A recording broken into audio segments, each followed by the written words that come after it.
அனைவருக்கும் இனிய மாலை வணக்கம். இது மற்றொரு மாலை இது. வள்ளுவ நூல்களை வெளிக்கொணரும் வழியில் வந்த மாலை இது. நவில்தரும் நூலை நிகழ்ச்சியின் 67வது நிகழ்ச்சியில் நாம் இருக்கிறோம். பல்வேறு அமைப்புகள் சேர்ந்து கற்க கசடர வள்ளுவர் நூல் குடும்பம், வலைத்தமிழ் ஆகிய இயக்கங்கள் சேர்ந்து இந்த நிகழ்ச்சி 67 வாரங்கள் நடத்தி கொண்டிருக்கிறோம். சான்றோர்கள் பலர் இதில் பங்கெடுத்து சிறப்பு செய்து கொண்டிருக்கிறார்கள். இன்று நாம் பார்க்க இருக்கும் நூல் டாக்டர் வள்ளுவர். இதன் ஆசிரியர் இங்கே இணைந்திருக்கிற அவருக்கு என்னுடைய சிறப்பான வணக்கங்களை தெரிவித்துக்கிறேன். இதன் ஆசிரியர் டாக்டர் எஸ் முருகசுந்தரம் அவர்கள். இன்று இந்த நூலை நம்மிடையே அறிமுகம் செய்து பேச இருப்பவர் இந்த நவில்தோறும் நூல் நிகழ்ச்சியில் நீண்ட காலமாக தொடக்க முதலே நடத்தி வருபவர் திரு இரா கதிரவன் அவர்கள். இந்த நூல் திருக்குறளில் இருக்கின்ற மருத்துவம் சார்ந்த கருத்துக்களை பதிவு செய்கிறது. அது குறித்து ஐயா அவர்கள் பேசுவார்கள்.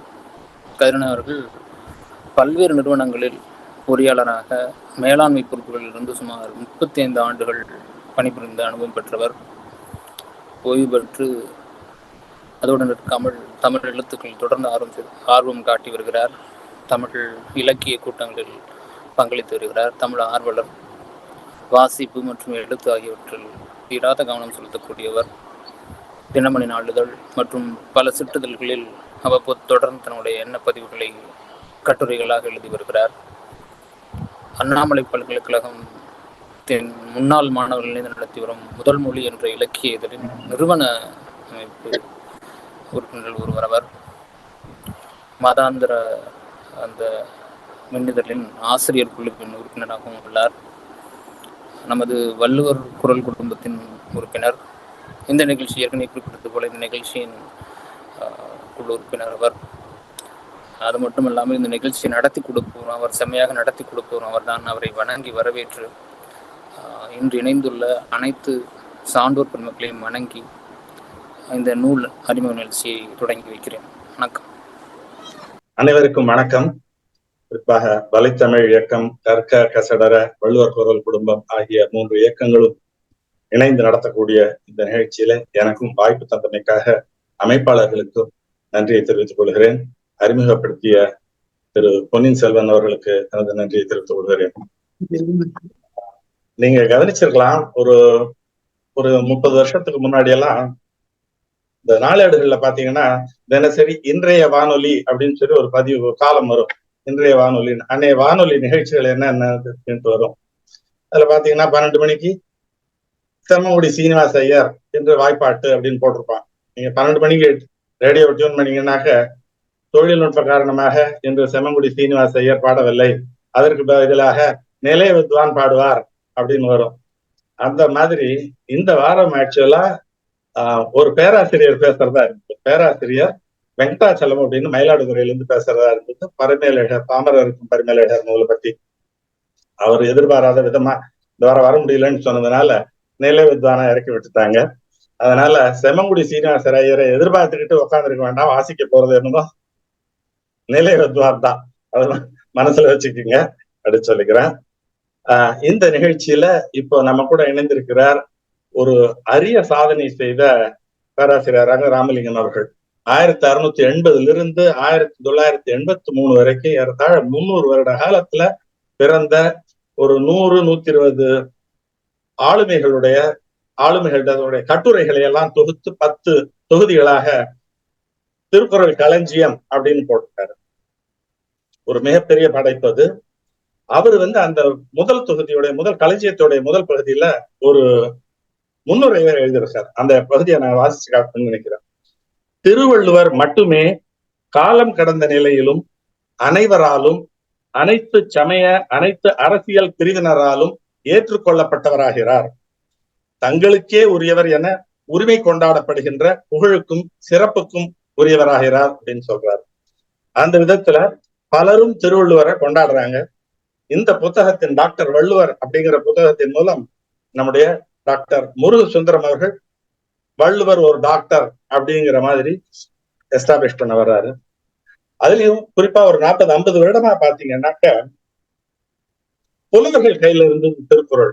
அதுக்கு முன்னாடி வரைக்கும் கடந்த 50-60 வருடங்களாக புலவர்கள்ட்ட ப்ரொஃபஷனல்ஸ் சொல்லக்கூடிய வழக்கறிஞர்கள், கல்வியாளர்கள், பேராசிரியர்கள், இன்ஜினியர்ஸ், டாக்டர்ஸ் இவங்கள்ட்டெல்லாம் வந்திருக்குது.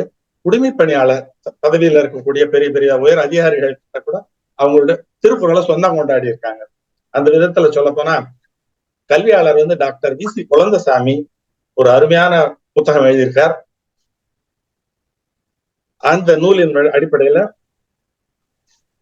திருக்குறளை ஒரு நடுநிலைமையோட, திருக்குறளை ஒரு அறிவியல் பரிசோதனை களத்துக்கு எடுத்துக்கிட்டு போயிட்டு அந்த இடத்துல வச்சு அந்த நூலை பகுப்பு ஆராய்ந்து செய்து நடுவு நிலைமையோட ஆராய்கிறார்.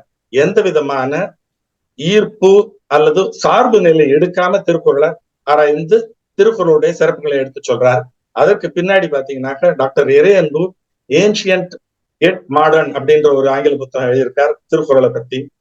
சமீப காலத்துல ஒரு 3 வருடத்துக்கு முன்னாடின்னு நினைக்கிறேன், பழைய ஃபார்மர் ஐஏஎஸ் ஆபீசர் டாக்டர் பூர்ணலிங்கம் அப்படின்ற அவரு ஒரு புத்தகம் எழுதியிருந்தார். தன்னுடைய 35-40 ஆண்டு கால ஐஏஎஸ் அனுபவத்தை திருக்குறள் படிக்காமலே நான் கடந்து வந்துட்டேன்னு ரொம்ப வருத்தப்பட்டு எழுதியிருப்பார். 40 வருடத்துக்கு முந்தி நான் இந்த நூலை படிச்சிருந்தா என்னுடைய ஐஏஎஸ் பணி இன்னும் சிறப்பா இருந்திருக்கும் அப்படின்னு எல்லாம் எழுதியிருப்பார். நம்ம ஐயா சிஆர் ஐயா இருக்காங்க, பாமரருக்கும் பரிமையில புத்தகம் எழுதியிருக்கார்.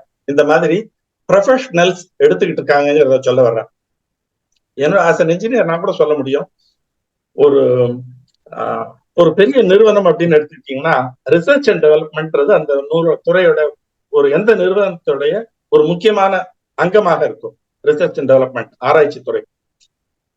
ரிசர்ச் அண்ட் டெவலப்மெண்ட்ல ஒரு ஸ்ட்ரைக் ரேட்னு சொல்லுவாங்க. 10 முயற்சி எடுத்தா 1 ஜெயிச்சா கூட போதும்னு சொல்லுவாங்க. ஸ்ட்ரைக் ரேட் 1 in 10 இருந்தா போதும் அப்படின்னு சொல்லுவாங்க. ஏன்னா அந்த அளவுக்கு அவங்களுக்கு தோற்பதற்கு சுதந்திரம் தரப்படும். ரிசர்ச் அண்ட் டெவலப்மெண்ட் பகுதியில அந்த துறையில தோற்பதற்கு சுதந்திரம் தரப்படும். ஃப்ரீடம் டு ஃபெயில் அப்படின்னு சொல்லுவாங்க. அந்த மாதிரி இத வள்ளுவர் காண முயலெய்த அம்பினில் யானை பிழைத்த வேலைந்தால் இனிது அப்படின்னு சொல்றாரு. எதுக்கு இதை சொல்றேன்னா, இன்ஜினியர்ஸ்க்கு, ப்ராஜெக்ட் மேனேஜர்ஸ்க்கு அல்லது ரிசர்ச் அண்ட் டெவலப்மெண்ட்ல இருக்கிறவங்களுக்கெல்லாம் கூட இது திருக்குறள் பொருந்தி வருதுங்கிறத சொல்றதுக்காக தவிர, அந்த விதத்துல நம்மிடத்துல இங்கே டாக்டர் முருகசுந்தரம் அவர்கள் டாக்டர் வள்ளுவர் அப்படிங்கிற நூலை எழுதியிருக்கார். ஆனா இதுல ஒரு 2 அருமையான பெரும் ஆளுமைகள் இந்த நூலுக்கு, டாக்டர் வள்ளுவர் அப்படிங்கிற இந்த நூலுக்கு 2 முக்கியமானவர்கள். இந்த தலைப்போட மிகவும் நெருக்கமான 2 பேர். ஒருத்தர் டாக்டர் கு. சிவராமன், இன்னொன்னு வள்ளுவர்ன்ற ஒரு தலைப்போட மிகவும் பொருந்தி வரக்கூடிய ஈரோடு தமிழன்பனையா ஆகிய 2 பேர் அணிந்துரை கொடுத்திருக்காங்க இந்த நூலுக்கு. டாக்டர் ஈரோடு தமிழன்பனையா அவருடைய இதுல அணிந்துரையில ஒரு அருமையான வரியை சொல்லியிருப்பார். நோக்குபவை எல்லாம் அவையே போறல் என்று தொல்காப்பிய வரியை எடுத்து சொல்றார். நோக்குபவை எல்லாம் அவையே பொருள், தன் கண்களால் காணப்படும் பொருட்களில் எல்லாம் தன்னால் காதலிக்கப்பட்டவரின் அழகிய உறுப்புகளே தென்படும் அப்படின்னு சொல்லி, அந்த மாதிரி இந்த இடத்துல டாக்டர் முருகசுந்தரம் அவர்கள் அவருடைய பார்வை, படிப்பு, சால்பு எப்படி வேணாலும் திருக்குறளை அணுக முடியும் அப்படிங்கிறத சொல்லி டாக்டராக இவர் அந்த அடிப்படையில டாக்டராக வள்ளுவரை பார்க்கிறார் அப்படின்னு சொல்லி சொல்றார். வள்ளுவரை ஒரு மருத்துவராக பார்க்கிறார் அப்படின்னு சொல்றாரு. அதே போல டாக்டர் கு. சிவராமன் அவர்களும் தன்னுடைய அணிந்தரை கற்றாரே காமுறுவார் அப்படிங்கிற முறையில ஒரு மருத்துவரை இன்னொரு மருத்துவர் வெகு எளிதாக அடையாளம் கொண்டு கொள்வார் அப்படின்னு சொல்றாரு. அந்த மாதிரி 2 பேர் இதுக்கு அணிந்துரை கொடுத்திருக்காங்க. அதை தொடர்ந்து டாக்டர் முருகசுந்தரம் ஐயா அவர்கள் ஒரு அருமையான எண்ணுரைன்ற பகுதி முன்னாடி கொடுக்கிறாரு. பசித்த குழந்தைக்கு பார்ப்பதெல்லாம் உணவாக தெரிவது போல ஒரு மருத்துவனாய் எனக்கு எல்லா குறளிலும் ஒரு மருத்துவ பொருள் தென்படுகிறது அப்படின்னு சொல்றாரு. பசித்த குழந்தைக்கு ஒரு அருமையான உதாரணம் சொல்றாரு. பசித்த குழந்தைக்கு பார்ப்பதெல்லாம் உணவாக தெரிவது போல ஒரு மருத்துவனாய் எனக்கு எல்லா குறளிலும் ஒரு மருத்துவ பொருள் தென்படுகிறது. ஆனால் எந்த குறளிலும் வள்ளுவர் இன்ன நோய்க்கு இன்ன மருந்து என்றெல்லாம் குறிப்பிடப்படவில்லை அப்படின்னு சொல்லிட்டு, உடலையும் மனதையும் ஒரு மருத்துவர் பிரித்து பார்க்கலாக, அதே மாதிரி முக்கியமான பகுதிக்கு வர்றாருங்க. உடலையும் மனத்தையும் ஒரு மருத்துவர் பிரித்து பார்க்கலாகாது என்ற உட்பொருளை உட்பொருளே வள்ளுவர் புகட்டும் பாடம். எனவே மனமே மருந்து என்பதுதான் வள்ளுவர் வேதம் அப்படின்னு சொல்றாரு. அது மட்டும் இல்லாம தன்னுடைய உள்ளக்கிடக்கைய சொல்றாரு. கல்லூரிகளில் குறள் வேண்டும் அப்படின்னு சொல்லி, கல்லூரிகளில குறிப்பாக மருத்துவ கல்லூரியில கூட குறள் படிக்க வைக்கப்பட வேண்டும் அப்படின்னு சொல்றாரு. இந்த இடத்துல இன்னொன்னு நான் சொல்ல விரும்புறேன். டாக்டர் முருகு சுந்தரம் அவர்கள் தன்னுடைய கட்டுரைகள்ல வள்ளுவர், டாக்டர் வள்ளுவர்னு சொல்றாரு. வள்ளுவர் உலகில் இருக்கக்கூடிய நோய்களை எல்லாம் அடையாளம் காணுகிறார், அதனால ஒரு டாக்டர். வள்ளுவர் நோயாளிகளின் நோய்களை எல்லாம் அடையாளம் காணுகிறார், அதனால ஒரு டாக்டர். நோய்களுக்கெல்லாம் மருந்தை பார்க்கிறார், அதனால ஒரு டாக்டர். அந்த மாதிரி எதுவுமே சொல்லல. அவர் டாக்டர் வள்ளுவரை ஒரு டாக்டர் என்று நிறுவ முற்படவில்லை. அதான் நான் சொல்லுவேன். டாக்டராக அவர் நிறுவ முற்படவில்லை. ஆனா மாறாக டாக்டர் அப்படின்னு தீர்மானத்தோட தான் உள்ள வர்றாரு. இந்த கட்டுரையில முதல் கட்டுரையிலிருந்து கடைசி கட்டுரை வரைக்கும் வள்ளுவரை அவர் டாக்டர் அப்படின்றது எஸ்டாப்ளிஷ் பண்றதே இல்லை. வள்ளுவர் ஒரு டாக்டர், தலை சிறந்த உலகத்தின் தலை சிறந்த டாக்டர் வள்ளுவர் தான் அப்படின்னு சொல்லிட்டு அவரை நமக்கிட்ட அவர் சொல்லி இருக்கக்கூடிய கருத்துக்களை தான் எடுத்து சொல்றாரு. இது ஒரு ஆய்வு கட்டுரையாக இல்ல. வள்ளுவர் ஒரு டாக்டர், உலகின் தலை சிறந்த டாக்டர். தனி மனிதனுக்காக இருந்தாலும் சரி, அல்லது இந்த சமுதாயத்துக்காக இருந்தாலும் சரி, தனி மனிதனை பிடிக்கக்கூடிய நோய்கள், பிடிக்கக்கூடிய நோய்கள், சமுதாயத்தை பீடிக்கக்கூடிய நோய்கள், இவற்றுக்கெல்லாம் மருந்து தரக்கூடிய மருத்துவர் டாக்டர் வள்ளுவர் அப்படிங்கிறத அந்த அடிப்படையில தான் அவர் கட்டுரைகளை அமைச்சிருக்காரு. இதுல 50 கட்டுரைகள் ரொம்ப அருமையா, ரொம்ப மிக எளிமையான சிறப்பான நூலா இருக்குது. 50 கட்டுரைகள், ஒரு கட்டுரைக்கு ஒரு திருக்குறள் அப்படிதான் எடுத்திருக்காரு. அந்த இதுலயும் ஒரு பக்கத்துல திருக்குறளை மொழிபெயர்த்து வச்சிடுறாரு. எந்த திருக்குறளோ அந்த திருக்குறளுக்கான மொழிபெயர்ப்பு ஒரு பக்கம், அடுத்ததாக அந்த திருக்குறளை வச்சு ஒரு பக்கம் அல்லது 2 பக்கம், அது மிதமிஞ்சி போனா ஏதாவது ஒரு சில கட்டுரைகள் 3 பக்கம் எழுதியிருக்காரு. ஆக ரொம்ப எளிமையா ஒரு தலைப்பு, அந்த தலைப்புக்கு கீழே ஒரு சின்ன கட்டுரை, அதுக்கு இடது பக்கத்துல திருக்குறளுக்கு சார்ந்த ஒரு மொழிபெயர்ப்பு. இந்த மொழிபெயர்ப்பு திருக்குறளை மருத்துவருடைய பார்வையில் இருந்து தான் எழுதுறாரு. அதுதான் அதுல மிக முக்கியமானது. எப்படி மருத்துவராகத்தான் அவரை பார்த்து எழுதுறாரு. 50 குறள் சொன்னான் இல்லையா, 50 கட்டுரைகள் சொன்னான். இதுல அதிகாரங்கள் எடுத்துக்கிட்டா அறம் சார்ந்த அதிகாரங்கள் 11, பொருள் சார்ந்த அதிகாரங்கள் 15 எடுத்துக்கிறாரு, இன்பம் சார்ந்த அதிகாரங்கள் 2, மொத்தம் 27, 28 28 அதிகாரங்கள்ல இருந்து எடுத்து 50 குறள். மருந்து என்ற அதிகாரத்துல மட்டும் 9 கட்டுரைகள் வச்சிருக்காரு. குறள்கள் எடுத்துக்கிட்டா 50ல அறம் சார்ந்த குறள்கள் 18, அறப்பால்ல இருந்து 18 குறள்கள், பொருட்பால்ல இருந்து 30 குறள்கள் எடுத்து விளக்கம் சொல்றாரு, இன்பத்து பால்ல இருந்து 2 குறள் எடுத்து சொல்றாரு. அதுல திருக்குறள் இருக்கக்கூடிய அதே அமைப்புல கடவுள் வாழ்த்துல தொடங்கி ஊடுல வகையில நிறைவு செய்யறார். அது நம்ம பார்க்க முடியும். ஒரு அதிகமா எடுத்தாளப்படாத, பெரும்பாலும் பொதுவெளியில பிறரால் அதிகமா எடுத்தாளப்படாத சில தலைப்புகளை அவர் எடுத்து சொல்லும்போது நமக்கு ஆச்சரியமாகவும் வியப்பா இருக்கு. அறத்துப்பால்ல இருந்து தவம், நிலையாமை, மெய்யுணர்தல் இந்த 3 தலைப்பை எடுத்து அந்த 3 தலைப்புகளில் இருந்து 11 தலைப்புகள், 11 அதிகாரங்கள். அந்த 11 அதிகாரங்கள்ல இருந்து குறிப்பா தவம்ன்ற அதிகாரத்துல இருந்து ஒரு குறள், நிலையாமையில இருந்து 1, மெய்யுணர்தல் அப்படிங்கிற தலைப்புல இருந்து அதிகாரத்துல இருந்து 1ன்னு 3 அதிகாரங்கள்ல இருந்தும் இந்த வள்ளுவர் கட்டுரைகளை எடுத்துறாரு. மருத்துவர், மருந்து, நோய், இதையும் தவம், நிலையாமை, மெய்யுணர்தல் இதோட அவர் ஒப்பிட்டு இணைத்து பேசுறது ரொம்ப சிறப்பா இருக்குன்னு சொல்லணும். அதே மாதிரி பொருட்பால்ல கூட டாக்டர் வள்ளுவர்ன்ற தலைப்புக்கு எப்படி இது பொருந்தும் அப்படின்னு கேள்வி எழுப்பிக்கிட்டே தான் படிக்க போகணும். புல்லறிவாண்மை இந்த தலைப்புல இருந்து அதிகாரத்திலிருந்து ஒரு கட்டுரை எழுதியிருக்காரு. தூது அந்த தலைப்புல இருந்து ஒரு கட்டுரை எழுதியிருக்காரு. உட்பகை அப்படிங்கிற தலைப்புல இருந்து ஒரு கட்டுரை எழுதியிருக்காரு. மொத்தம் ஒரு 175, 180 பக்கங்கள் இருக்கு. 50 கட்டுரைகள். கட்டுரைகள்னு பாத்தீங்கன்னா அந்த முன்ன இதெல்லாம் விட்டுட்டு அணிந்துரை, எண்ணுரை எல்லாம் எடுத்து பார்த்தா ஏறத்தாழ 135, 140 பக்கங்கள் வரும். மிக எளிமையாக படிக்க முடியும். இதுல வள்ளுவரை ஒவ்வொரு கட்டுரையிலையும் ஒரு அடைமொழியோட குறிப்பிடுறார், அழைக்கிறார். ரொம்ப சிறப்பா இருக்கும். எனக்கு தெரிஞ்சு இந்த கட்டுரையில வள்ளுவரை 2 அடைமொழி ஒரே மாதிரி இருக்க மாதிரி சொல்லதே இல்லை. 50ன்னா 50 அடைமொழி இருக்கு வள்ளுவருக்கு.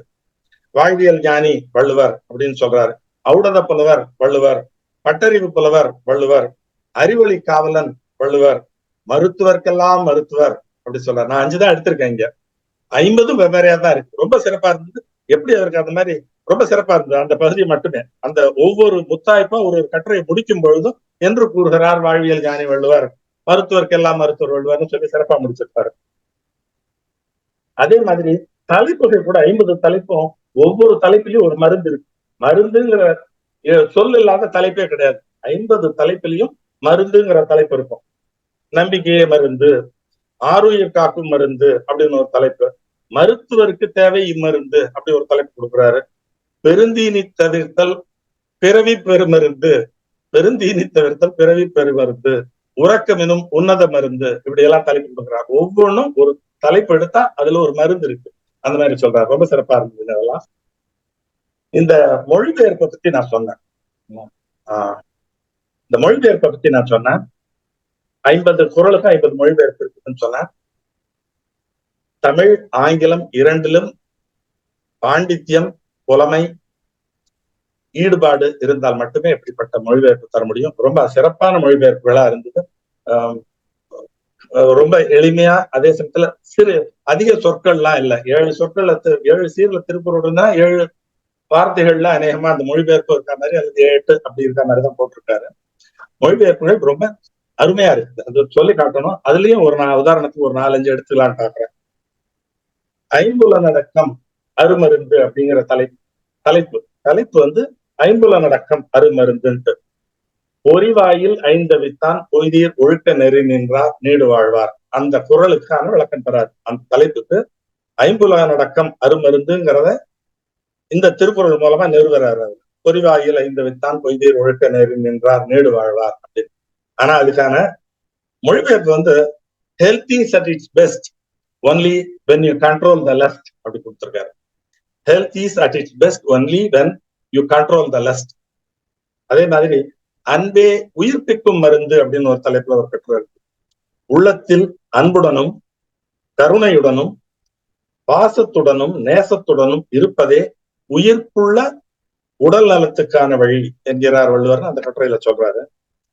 அங்க எடுத்தாளப்படக்கூடிய திருக்குறள் வந்து அன்பின் வழியது உயிர்நிலை, அன்பின் வழியது உயிர்நிலை, அகுதிலார்க்கு என்பு தோல் போர்த்த உடம்பு, இந்த திருக்குறளை சொல்றாரு. Healthy life depends on love alone, healthy life depends on love alone, otherwise it's only skin and phone. அந்த ரித்மிக்காவும் இருக்கு, அதே சமயத்துல அந்த பொருளை சொல்லக்கூடியதாகவும் இருக்கு, எளிமையாவும் இருக்கு. அதான் நான் சொல்ல வரேன். இன்னும் ஒரு குறள் கூட சொல்றாரு, மரணம் வெல்லும் மருந்து அப்படின்னு ஒரு தலைப்பு. மரணம் வெல்லும் மருந்து, மரணம் குறித்த நமக்கு பொதுவாகவே பாத்தீங்கன்னா மனிதன் இருக்கக்கூடிய பல நோய்களுக்கு சிறப்பான அல்லது முக்கியமான காரணம்னு சொன்னா மரணம் சார்ந்த பயம், அது சொல்லுவாங்க. மரணம் சார்ந்த அச்ச உணர்வு நம்முடைய மனதின் ஆழ் மனதுல இருந்து பல்வேறு விதங்கள்ல வெளிப்படுது அப்படின்னு சொல்லுவாங்க. அந்த விதத்துல மரணம் குறித்த அச்சம், பெருநோய்கள், பிரச்சனைகள் இதுக்கெல்லாம் கூட காரணமா இருக்கு அப்படின்னு சொல்லி அதற்கான தீர்வு என்னங்கிறத இந்த 1.5 பக்க கட்டுரையில் சொல்றாரு. ஆனா அதுக்கான பதிலா என்ன சொல்றாரு, அதுக்கான விடையா என்ன சொல்றாருன்னா, தியான பலமே நோயற்ற உடலையும் எதையும் தாங்கும் வலிமையான மனத்தையும் தந்து மரணம் எதிர்கொள்ளக்கூடிய அச்சமின்மையையும் நீண்ட காலம் மகிழ்ச்சியாக நம்மை வாழ வைக்கிறது அப்படிங்கிறார். தியானத்துடைய முக்கியத்துவத்தை இந்த இடத்துல அவர் சொல்றாரு. அது வந்து நமக்கு மரணத்தை வெல்லுவதற்கான மன தைரியத்தையும் உடலுக்கான ஆரோக்கியத்தையும் தருதுன்னு சொல்றாரு. ஆனா எடுத்தாண்டு இருக்கக்கூடிய திருக்குறள் வந்து மிகச்சிறப்பானது. கூற்றம் குதித்தலும் கைகூடும், நோற்றலின் ஆற்றல் தலைப்பட்டவர்க்கு. கூற்றம் குதித்தலும் கைகூடும், நோற்றலின் ஆற்றல் தலைப்பட்டவர்க்கு. இந்த குறள் வந்து மருத்துவர் டாக்டரோட அவர் ஒப்பிடுவார்னு எதிர்பார்க்கல. Meditation imparts mental strength, meditation imparts mental strength that mitigates the fear of death அப்படின்னு சொல்லி இது கொடுத்திருக்காரு, விளக்கம் கொடுத்திருக்காரு அந்த பாட்டுக்கு, அந்த திருக்குறளுக்கு விளக்கம் கொடுத்திருக்காரு. இன்னும் ஒரு குறள் நான் அதே மாதிரி எடுத்துக்கிறேன். சினங்காத்தல் சிறந்த மருந்து அப்படின்னு ஒண்ணு சொல்றாரு. சினம் உடல் நலம். இந்த இதுல வந்து சினம் காத்தல், இந்த கட்டுரை இதுவும் சின்ன கட்டுரை தான், 2 பக்கம் தான் இருக்கும். சினத்துக்கும் உடலுக்கும் இருக்கக்கூடிய தொடர்பு, சினத்துக்கும் உடல் நலத்துக்கும் இருக்கக்கூடிய தொடர்பு, சினத்துக்கும் மனத்துக்கும் இருக்கக்கூடிய இயல்பு, இது சார்ந்த மருத்துவ விளக்கத்தை பத்தி எல்லாம் சொல்றாரு. இதை வந்து ஒரு மெடிக்கல் பாயிண்ட் ஆஃப் வியூல இருந்து இதனுடைய காரண காரியங்களை எல்லாம் எடுத்து சொல்லி அறிவியல் பூர்வமான விளக்கத்தையும் இந்த கட்டுரையில் தராரு. தன்னைத்தான் காக்கின் சினம் காக்க, காவாக்கால் தன்னையே கொல்லும் சினம். தன்னைத்தான் காக்கின் சினம் காக்க, காவாக்கால் தன்னையே கொல்லும் சினம். Save your self, stay away from anger, since it's the major killer அப்படின்னு சொல்லி ஒரு இது கொடுத்திருக்காரு. 5 திருக்குறள் இந்த மாதிரி கொடுத்திருக்காரு. ஆசை, சினம், அறியாமை அழிக்கும் மருந்துன்னு ஒரு தலைப்பு. ஆசை, சினம், அறியாமை அழிக்கும் மருந்து. அதுக்கு வந்து எந்த குறள் சொல்றாருன்னா, கவிநயை பொருந்தி ஒரு மொழிபெயர்ப்பு, காமம், வெகுளி, மயக்கம் இம்மூன்றின் நாமம் கெடக்கெடும் நோய். இந்த திருக்குறளை தான் அவர் எடுத்திருக்காரு. காமம், வெகுளி, மயக்கம் இவை மூன்றின் நாமம் கெடக்கெடும் நோய். இதுக்கு வந்து desire, dislike, delusion together lost, disastrous diseases disappear almost. ரொம்ப அழகான அந்த கவிநயம் பொருந்திய மொழிபெயர்ப்புகள் ரொம்ப இருக்கு, ரொம்ப சிறப்பா இருக்கு. தமிழ்லயும் ஆங்கிலத்திலையும் சிந்திக்கக்கூடிய ஒருவரால தான் இந்த மாதிரி எழுத முடியும்னு எனக்கு தோணுது. இது போக வள்ளுவர் சொல்லக்கூடிய கருத்துக்களை டாக்டர்களுக்கு அறிவுரையா பார்க்கிறார் டாக்டர் மருதுசுந்தரம் அவர்கள். வள்ளுவர் சொல்றது திருக்குறள், அவர் பொருட்பால்ல சொல்லியிருக்கலாம் அல்லது அறத்துப்பால்ல சொல்லியிருக்கலாம். ஆனா டாக்டர் முருகசுந்தரம் அத வள்ளுவர் சொன்ன சொற்கள், அந்த கவிதைகள், அந்த திருக்குறள்கள் டாக்டருக்கென்றே சொல்லப்பட்டவை, அவர்களுக்காக சொல்லப்பட்ட அறிவுரை அப்படின்னு இவர் தன்னுடைய பார்வையில பார்க்கிறார். அவர் எழுதியிருக்கார், கண்டுபிடித்து மருந்து தருவது மட்டுமல்ல, நோயாளிக்கு நோயருக்கு நோயின் காரணம், நடவடிக்கை, வீரியம், தற்போதைய நிலை, மீண்டு வராமல் இருக்க வழிகள், பக்க விளைவுகள், உழைச்செல்வான் கடமை என தெளிவாக எளிமைப்படுத்தி விரிவாக சொல்லும் ஆற்றல் இருக்க வேண்டும். யாருக்கு இருக்கணும்னா டாக்டருக்கு இருக்கணுங்கிறாரு. டாக்டருக்கு இதெல்லாம் இருக்கணும் அப்படின்னு சொல்லி, இணர்ந்தும் நாரா மலரணையர் கற்றது உணர விருந்திரையாதார். இந்த பொருட்பால்ல வரக்கூடிய ஒரு திருக்குறளை டாக்டருடைய சொல்வன்மைக்கு அது பயன்படுத்தணும், எப்படி அவங்க அதை பயன்படுத்தணும் அப்படிங்கிற அழகா எடுத்து சொல்லியிருக்காரு. அதே மாதிரி மருத்துவருக்கு இன்னொன்னு, மருத்துவர் வந்து கவனிக்க வேண்டியது, ஒருத்தர் பேசும்போது மருத்துவர் கவனிக்க வேண்டியதனுடைய முக்கியத்துவத்தையும் எடுத்து சொல்றாரு ஒரு கட்டுரையில. டாக்டர் வந்து ஒரு பாட்டு கேட்டுக்கிட்டோ இல்ல ஒருத்தர் போன் பேசிக்கிட்டோ பேஷண்ட்டுக்கு வைத்தியம் பார்க்க கூடாது, அவர் என்ன சொல்றாருங்கிறத முக்கியமா உணர்ந்து கூர்ந்து கவனிக்கும் அப்படிங்கிறதையும் ஒரு அறிவுரையா டாக்டர் வள்ளுவர் வந்து நமக்கெல்லாம் சொல்றாரு, எங்களை போன்ற டாக்டர்களுக்கு வள்ளுவர் இந்த மாதிரி அறிவுரை சொல்றாருன்னு எடுத்து எழுதியிருக்காரு. அத மாதிரி நோயர்களுக்கு ஒரு அருமையான அறிவுரை கூறியதாக டாக்டர் முருகசுந்தரம் சொல்றாரு. நோயர்கள் வந்து ஒரு நோயாளி எப்படிப்பட்ட டாக்டரை தேர்ந்தெடுக்கணும் அப்படின்னு சொல்றாரு. பொதுவா சொல்லுவாங்க, நான் கேள்விப்பட்டிருக்கேன், அதாவது ஒரு பேஷண்ட், ஒரு நோயர் வந்து மருத்துவருடைய ரூமுக்குள்ள நுழைப்போது அந்த கதவை திறந்துட்டு உள்ள வரும்போதே எங்களுடைய டயக்னோசிஸ் ஆரம்பிச்சிருக்குன்னு சொல்லுவாங்க டாக்டர்ஸ். அவர் நடந்து வர்ற தோரணை, அவருடைய தளர்ச்சி அல்லது உடல் மொழி, உட்கார்ந்ததுக்கு அப்புறம் அவர் பேசக்கூடிய தோரணை, தொனி, அவருடைய முகபாவம், முகக்குறிப்பு, உடல் அசைவு, கவனம் அல்லது கவனக்குறைவு, இது எல்லாத்தையும் வச்சு டாக்டர் வந்து அவனுடைய நோயில பாதி அப்பவே கண்டுபிடிச்சுவோம் அப்படின்னு டாக்டர்களை சொல்லி நான் கேள்விப்பட்டிருக்கேன். அப்படி கண்டுபிடிக்கக்கூடிய டாக்டர்களை நீ தேடி போய் கண்டுபிடிச்சு உன்னுடைய டாக்டரா நீ வச்சுக்கோன்னு சொல்றாரு டாக்டர் முருகசுந்தரம். சொல்றாரு, நீ எந்த டாக்டரை போய் பார்க்கணும் அப்படின்னு சொன்னா, நீ கதவை திறந்துட்டு உள்ள நுழைஞ்சு போய் உட்கார்றதுக்குள்ள உன்னுடைய வியாதியில பாதியை கண்டுபிடிக்கக்கூடிய ஒரு டாக்டர்கிட்ட போய் கண்டுபிடிச்சு சேரணும் அப்படின்னு சொல்லி, குறிப்பின் குறிப்புணர்வாரை உறுப்பினுள் யாது கொடுத்து குழல் அப்படின்ற திருக்குறள்ல வரக்கூடிய திருக்குறளை சொல்றாரு அந்த இடத்துல. நண்பர்களே, எனக்கு வந்து ஒரு சில காலத்துக்கு முன்னாடி ஒரு உபாதை இருந்தது, தொடர்ந்து இருந்தது, ஒரு 6 மாதம் 2 வருடம் 3 வருடமா உடல் உபாதை இருந்தது. நான் பல மருத்துவர்களை பார்த்துட்டு சரியான அளவுக்கு குணமாகாத சூழ்நிலையில ஐயா சிஆர் ஐயாவுடைய ஆலோசனையின் பேர்ல ஒரு சித்த வைத்தியரை பார்த்தேன் நான். அப்ப அவரை பார்த்தபோது எனக்கு ஒரு மருந்து கொடுத்தாரு. கொடுக்கும்போது அவர் ஒண்ணு 2 முக்கியமான கருத்துக்களை சொன்னாரு. அதாவது, நீ சில பொருட்களை கட்டாயம் சேர்த்துக் கொள்ளக்கூடாது. பத்தியம் இருக்கணும்னு கேள்விப்பட்டிருக்கீங்களான்னு சொன்னாரு. பத்தியம்ன்ற வார்த்தையை சொன்னார். சில பொருட்களை நீங்கள் அறவே தவிர்க்க வேண்டும் அப்படின்னு சொன்னார். உதாரணமா அவர் எனக்கு சொன்னது சிறுதானியங்கள், கத்திரிக்காய், பூசணி, மீன், எண்ணெய் இத்தியாதி இத்தியாதி இந்த மாதிரி சொல்லலாம் சொன்னார். டாக்டர் முருகசுந்தரம் இந்த கட்டுரைகளுடைய தொகுப்புல இது மாதிரி ஏதாவது வள்ளுவர் சொல்லியிருக்காரான்னு நான் தேடி பார்த்த போது ஒரு 3-4 இடங்கள்ல என்னால் தேடி எடுக்க முடியுது. வள்ளுவர் நாம் எக்காரணத்தை கொண்டும் தனி மனிதனுடைய வாழ்விலையோ அல்லது சமுதாயமோ அறவே தவிர்க்க வேண்டியவை, தன்னோடு கிட்டக்கவே சேர்த்துக்க கூடியாத சில விஷயங்கள் இருக்குன்றத அடையாளம் காட்டியிருக்கார் வள்ளுவர் அப்படின்னு சொல்றாரு. அதுல வஞ்சக மனத்தான் படிச்சொழுக்கும் பூதங்கள் 5 நகும் அப்படின்னு சிற்றினம் சேராமைங்கிற தலைப்புல ஒரு கட்டுரை எடுத்து எழுதியிருக்காரு. மனிதன் சிற்றினத்தாரோடு இணையக்கூடாது, சேரக்கூடாதுங்கிறத வள்ளுவர் பத்தியம் சேர்க்கிற மாதிரி, இவனை கிட்டக்கவே சேர்க்காத, கத்திரிக்காய் கிட்டக்கவே சேர்க்காதங்கிற மாதிரி சிற்றினம் கொண்டவர்களை சிற்றினத்தாரை கிட்டக்க சேர்க்காத அப்படின்ட்டு. வெகுளாமை அப்படின்னு கோபம் என்கின்ற ஒரு தீய குணத்தை கிட்டக்கவே சேர்க்கக்கூடாது அப்படிங்கிறதுக்காக இந்த தலைப்புல வெகுளாமைங்கிற அதிகாரத்துல வரக்கூடிய 3 திருக்குறட்களை வச்சு 3 வெவ்வேறு கட்டுரைகள் எழுதியிருக்கார் டாக்டர் முருகசுந்தரம். சினம் என்னும் தேர்ந்தாரை கொல்லி, இனம் என்னும் ஏமப்புனையை சொடும் அப்படின்னு ஒண்ணு. தன்னைத்தான் காக்கின் சினம் காக்க, காவாக்கால் தன்னையே கொல்லும் சினம் அப்படின்னு ஒண்ணு. நகையும் உவகையும் கொல்லும் சினத்தின் பகையும் உளவோ பிற அப்படின்ட்டு இந்த 3 திருக்குறள் வெகுளாமைங்கிற தலைப்புல இருந்து எடுத்து சொல்றாரு. அது மாதிரி ஒரு 3-4 அதிகாரங்களை பத்தியம் அப்படிங்கிற கேட்டகரியில நான் சேர்க்கிறேன். அவர் சொன்னதுல இருந்து கூடா ஒழுக்கம் அப்படின்னு ஒண்ணு சொல்றாரு, சிற்றினம் சேராமை சொல்றாரு, கள்ளுணாமை, கள்ள கிட்டக்கவே சேர்க்கக்கூடாது அப்படிங்கிறதுக்காக கள்ளுணாமைங்கிற தலைப்புல ஒரு அருமையான குரலை எடுத்து அந்த இடத்துல இருக்கார்.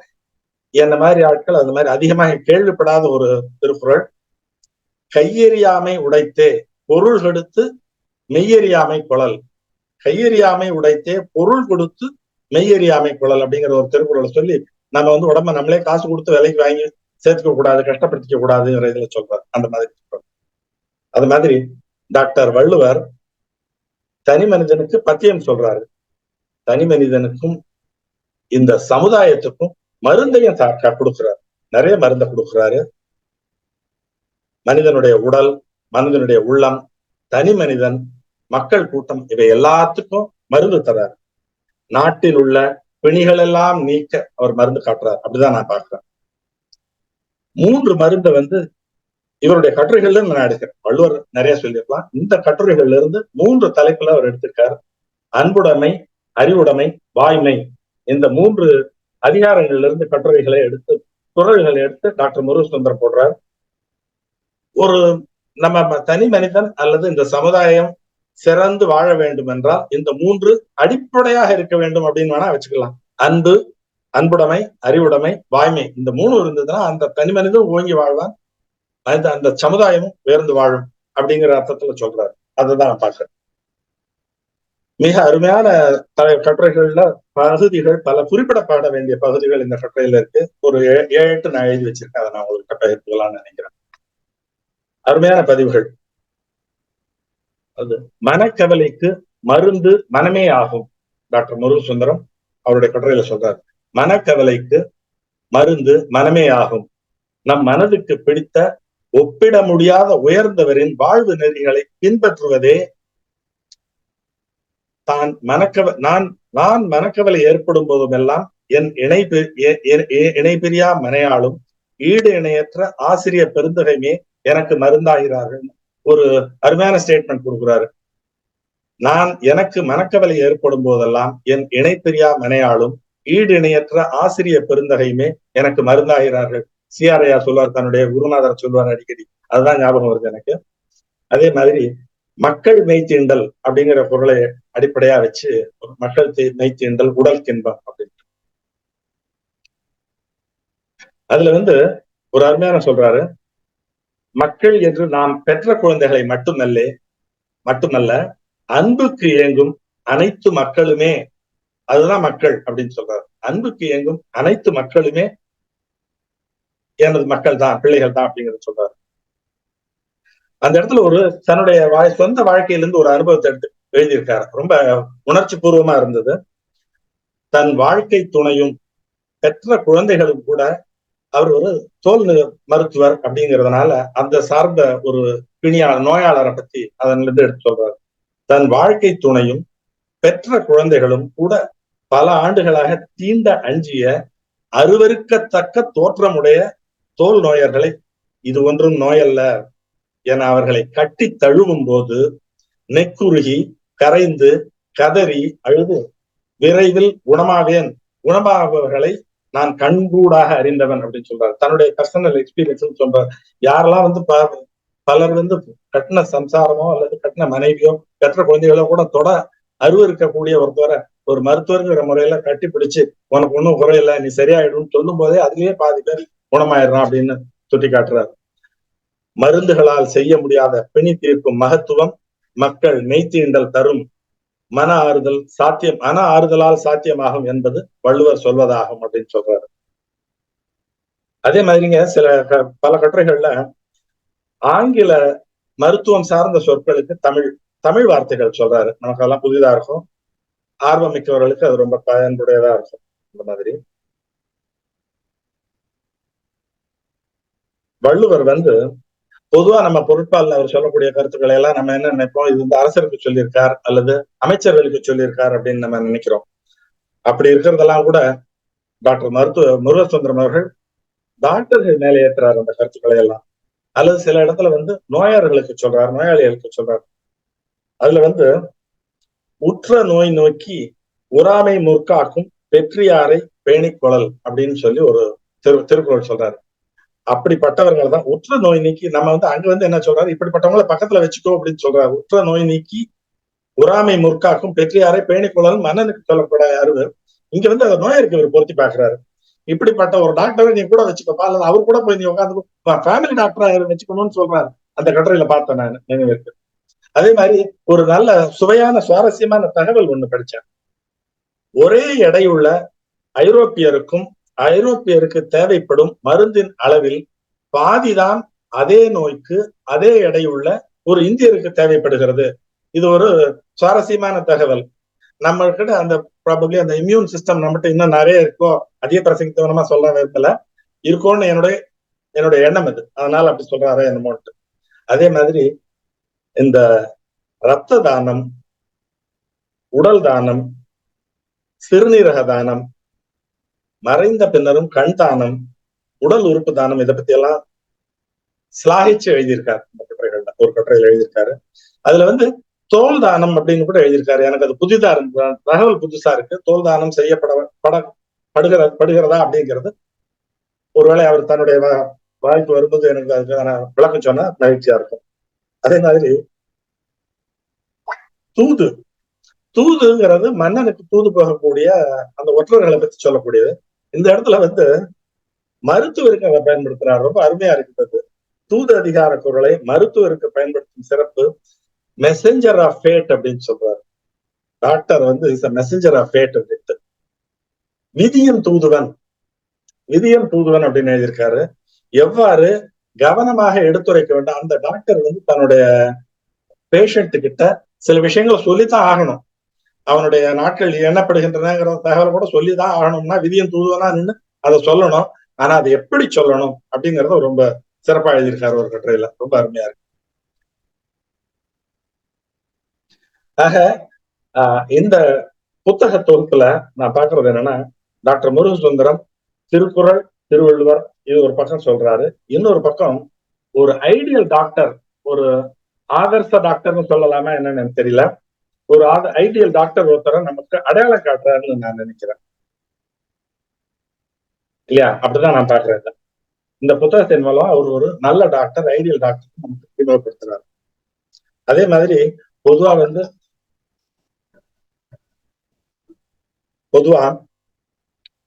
ஒரு நல்ல சிறப்பான விருந்து சாப்பிட்டா கூட அதுல இனிப்பு இருக்கலாம், பால் பாயசம் பாதுஷா இருக்கலாம்.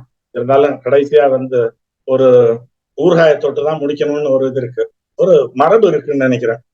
ஆக இத்தனை சிறப்புகளை சொன்னாலும் ஏதாவது ஒண்ணு ரெண்டு பிழை அப்படின்னு சொல்லி காட்ட வேண்டியது ஒரு சடங்கு சம்பிரதாயமா ஆயிடுச்சு நமக்கு. இதுக்காக வேண்டி நான் தேடி எடுத்தேன். இந்த 3வது பதிப்பை நான் படிச்சுட்டு இருக்கும்போது இதுல இருந்து எங்கேயாவது 2 பிழைய சொல்லி காமிக்கணுமே, காட்டணும் அப்படின்னு நினைச்சுட்டு, தலை தித்திப்ப கடை கைப்ப அப்படின்வாங்க. திப்பான ஐட்டமா சாப்பிட்டா கூட கடைசியில வந்து கடை கைப்ப, கொஞ்சம் நாத்தங்காய் ஒரு காயோ இல்லாட்டி 100 காயோ சாப்பிடணும், ஒரு உப்பும் காய்ச்சப்புமா இருக்கணும்ட்டு.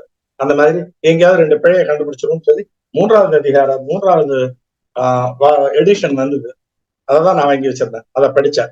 படிச்ச போது எனக்கு அதுல 2 பிழை என்னால பார்க்க முடிஞ்சது.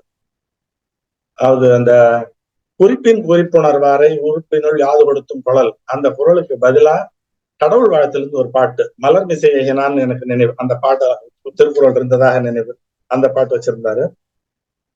அதே மாதிரி 27வது கட்டுரையில போம் அளவுமோர் நோய் அப்படின்னு ஒரு இது இருந்தது. நோய் போம்ங்கிறது பதிலா மோம் அப்படின்னு போட்டது, மானா மோ அது மாதிரி போட்டது.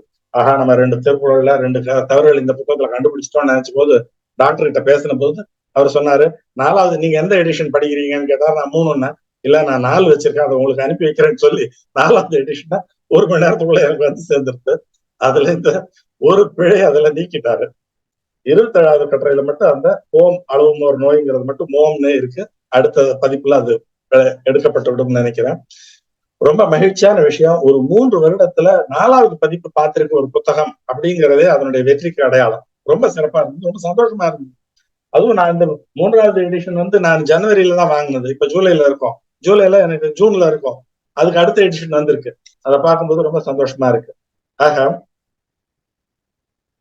இந்த நூல் வந்து மருத்துவர், மருந்து, நோய், நோயர் இதை பத்தி எல்லாம் சொல்றது ஒரு பக்கம், உடலுக்கும் மனதுக்கும் இருக்கக்கூடிய அக்கறைய நமக்கு இந்த புத்தகத்தை படிக்கும்போது டேக்அவேஸ் என்ன அப்படின்னு பார்த்தா, நமக்கு நம்முடைய உடல் மீதும் மனம் மீதும் அக்கறை அதிகமாகிறது.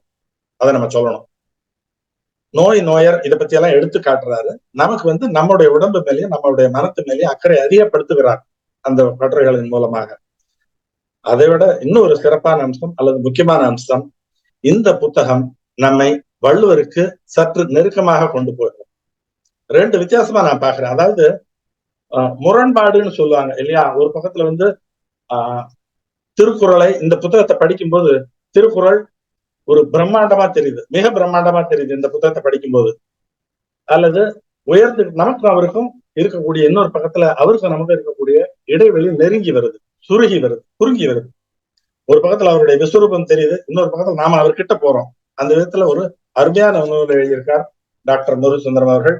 இந்த நூலை வாசித்து இது குறித்த கருத்துக்களை உங்களுடன் பகிர்ந்து கொள்வதற்கு வாய்ப்பளித்த இந்த 3 அமைப்புகளுக்கும் நன்றியை கூறி விடைபெறுகிறேன். நன்றி, வணக்கம். மிக்க நன்றி ஐயா. மிக அருமையான ஒரு அருகில் என்று பேசுவது போன்ற ஒரு உரை.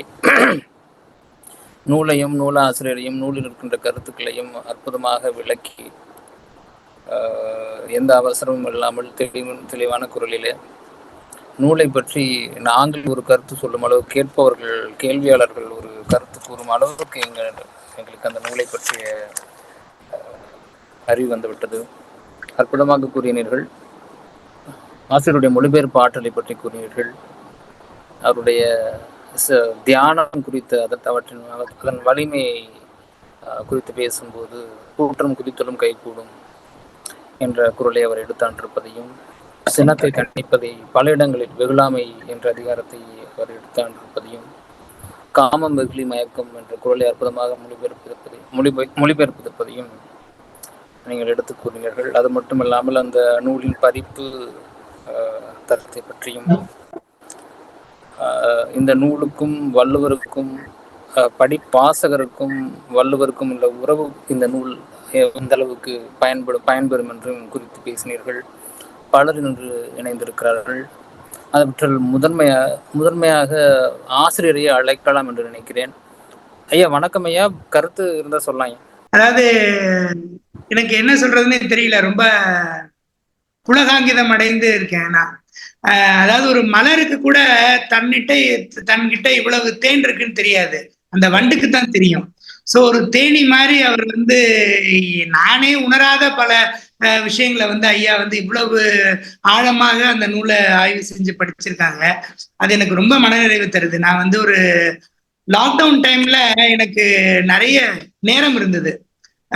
எனக்கு யூஸ்வலா ரொம்ப ப்ராக்டிஸ் பிஸியா இருக்கனால எனக்கு நேரமே இருக்காது.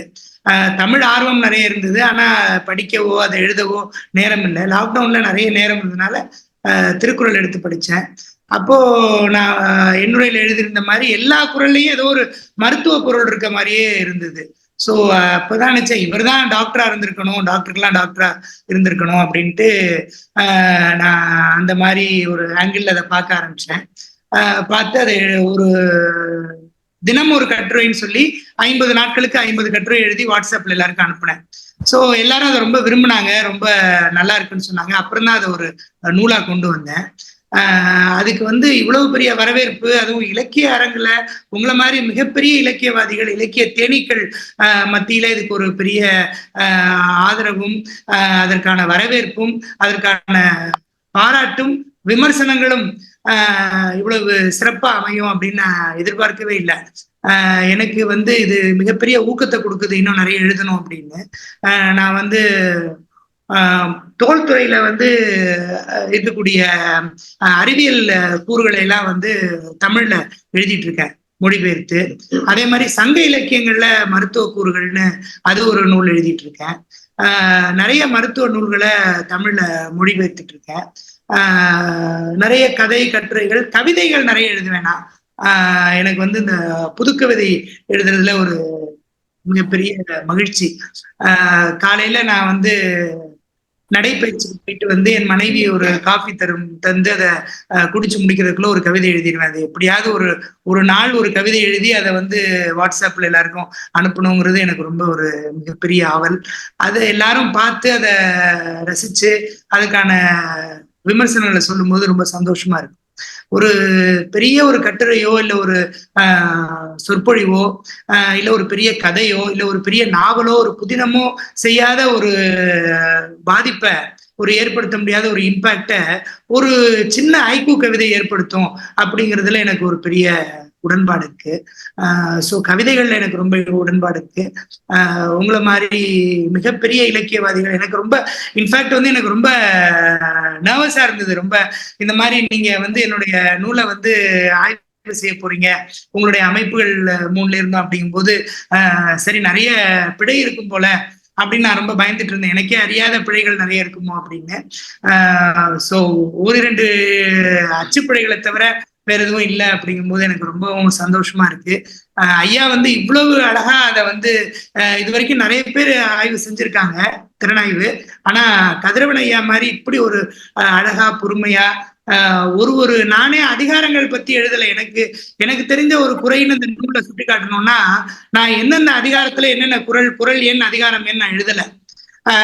அது வந்து அதை வந்து ஐயா வந்து ஆய்வு செஞ்சு எல்லா எத்தனை அதிகாரத்துல இருந்து எத்தனை குறள்கள் வந்திருக்கு அப்படிங்கறதெல்லாம் எடுத்தது வந்து எனக்கே ஒரு பெரிய ஆச்சரியமாகவும் உதவியாகவும் இருந்தது. ரொம்ப ரொம்ப நன்றி ஐயாவுக்கும் உங்க அமைப்புக்கும். மிக்க நன்றி. மிக்க நன்றி ஐயா. நீங்க மக்கள் மெய்தியன்பங்கிற உங்களுடைய புரிதல், உங்களுடைய மனிதநேயத்தையும் உங்களுடைய ஒழுக்கத்தையும் உங்களுடைய உலக பார்வை, தியானம் குறித்த உங்களுடைய கருத்துக்கள் எல்லாமே வந்து உங்களை வந்து எங்களுக்கு நிறுத்திருச்சு. எங்களை ரொம்ப அருகாமை கொண்டு வந்துருச்சு. தமிழ்ல திறனாய்வுன்னு தனி துறை வந்து பாத்தீங்கன்னா வந்திருக்கு. அதுக்கு கதிரனாயோட உரையும் கூட நம்ம சாம்பிள் எடுத்துக்கலாம். அற்புதமா திறனாய்வு செஞ்சு காட்டினாருங்க. தன்னிட்ட இருந்து விலகி நூலுக்கு பக்கமா போய் ஆசிரியர்கிட்ட போய் இலக்கியத்தை வந்து பாத்தீங்கன்னா வாசகர்களை கொண்டு போயிருக்க அற்புதமான உரைங்க ஐயா. மற்றவர்கள் ஐயா நம்ம வேற கருத்துக்கள் இருந்தா கை உயர்த்துங்க, நம்ம பேசலாம். கருத்து இருப்பவர்கள் கை உயர்த்தலாம். பேசுங்க ஐயா, பேசுங்க பாலையா, பேசுங்க. எல்லாருக்கும் வணக்கம். கிளியர். என்னோட சிஸ்டம் சரியில்லாம வந்து கொஞ்சம் ஏதாவது சரி பண்ணியிருக்கேன். இப்போ முதல்ல வந்து நூலாசிரியர் வந்து மருத்துவர் முருகசுந்தரம் ஐயாவுக்கு எங்களுடைய மனமார்ந்த வாழ்த்துக்கள். அவர் வந்து எனக்கு வந்து ஒரு சொற்றொடர் தான் ஞாபகம் வந்தது. டாடா வந்து கம்பெனி வந்து அவங்களோட அட்வர்டைஸ்மெண்ட் வந்து வி ஆல்சோ மேக் ஸ்டீல் அப்படின்னு சொல்லுவாங்க. அதாவது நாங்கள் வந்து நிறைய சொசைட்டிக்கு சிஎஸ்ஆருக்கு நிறைய பண்ணிட்டு இருக்கோம். அது மாதிரி நிறைய செஞ்சுக்கிட்டே இருக்காங்க.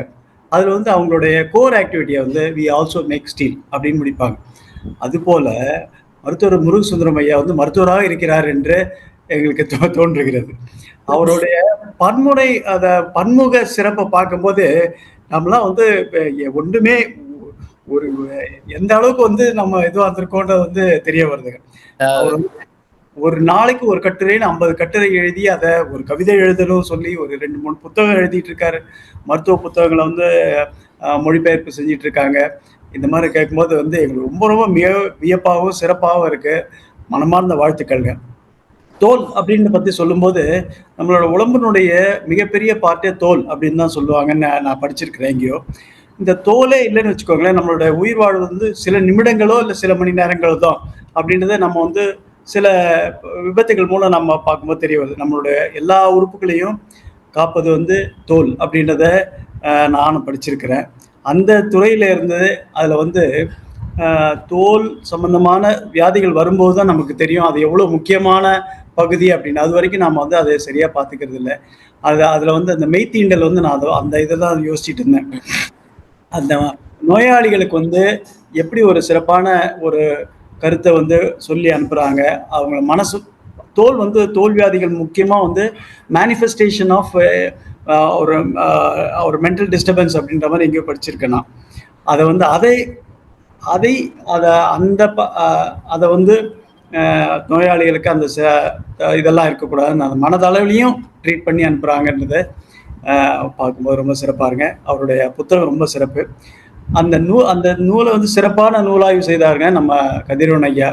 அவர் வந்து நிலைய வித்வான் இல்லை, நிலைய இயக்குனர். அவர் நிலைய இயக்குனரே இறங்கி வந்து அவங்க வந்து ரொம்ப அழகா அதை வந்து ஒரு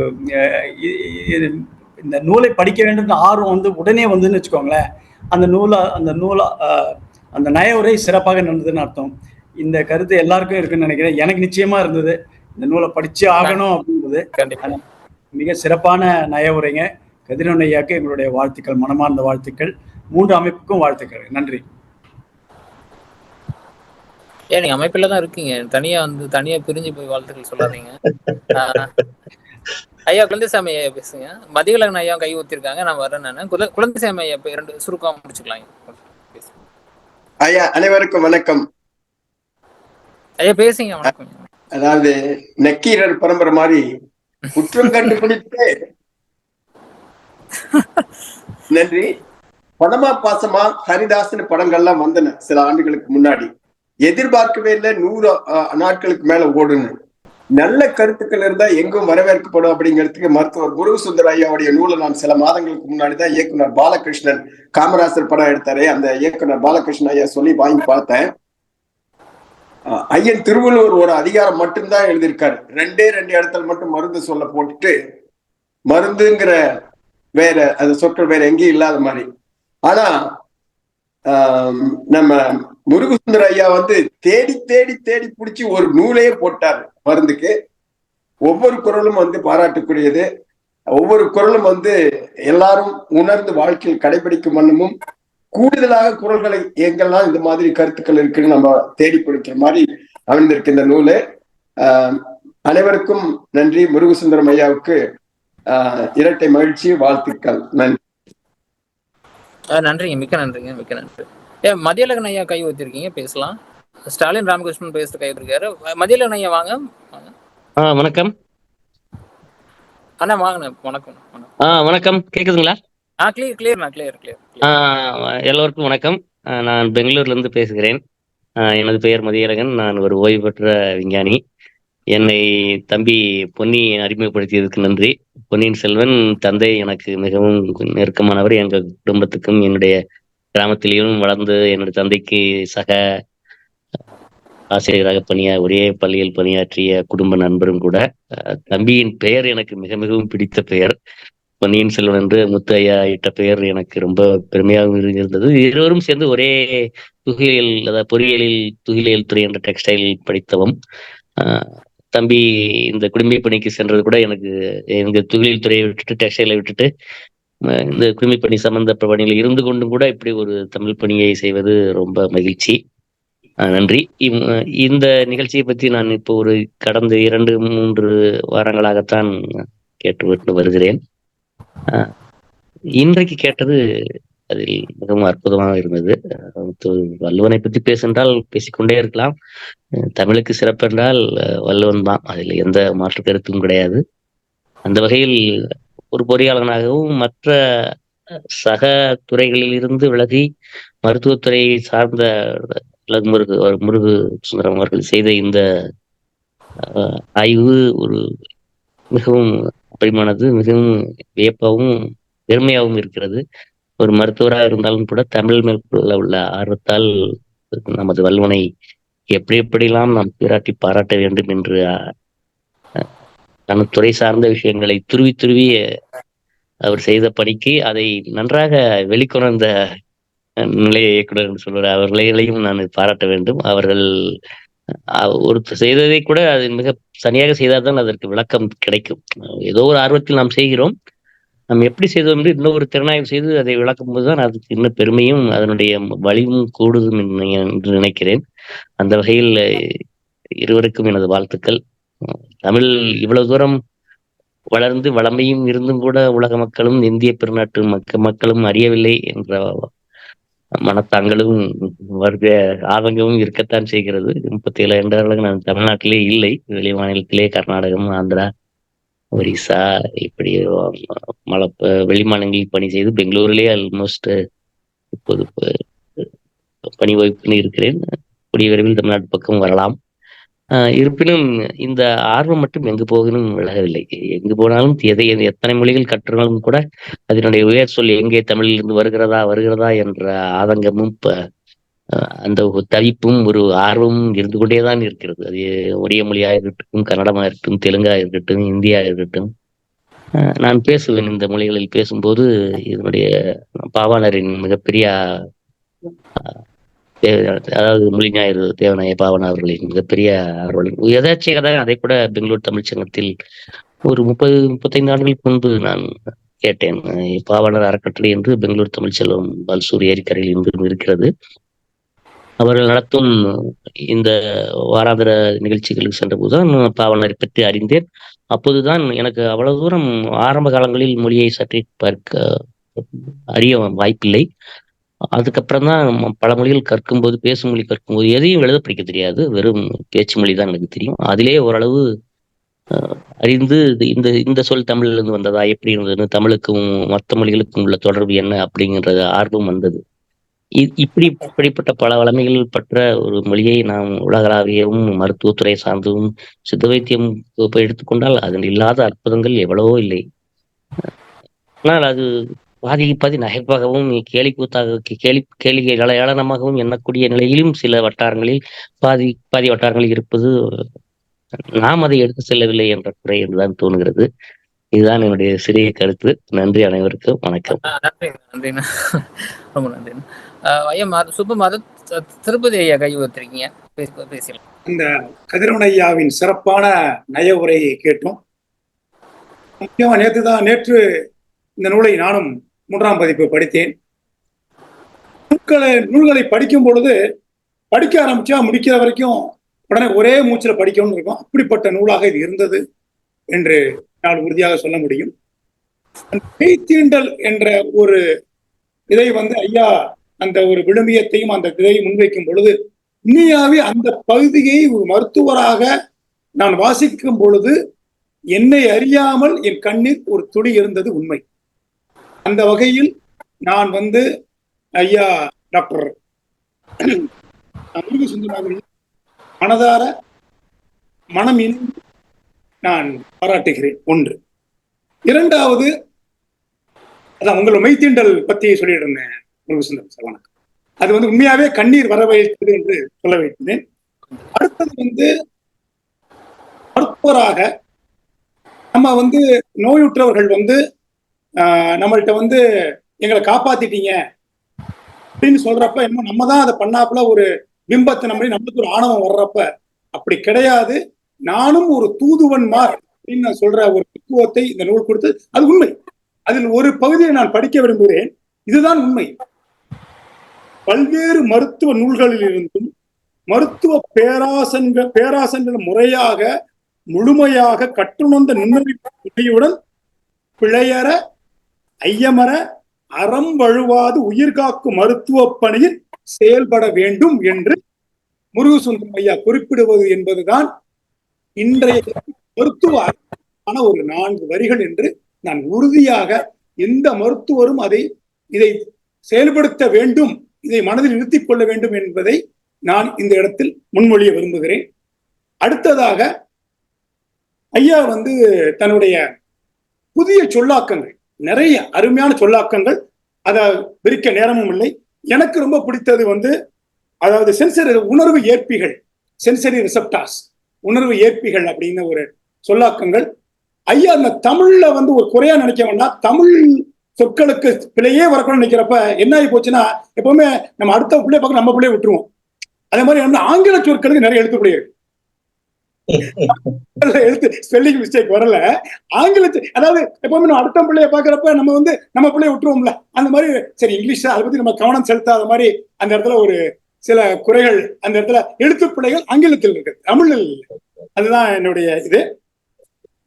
அடுத்தது ஒரு சிறு விஷயம் மட்டும், ஏன்னா நேரம் அத்தவங்க வாய்ப்பு கொடுக்கறதுக்காக, இந்த எல்லாரையும் ஆட்படுத்துறது மரண பயம் தான்.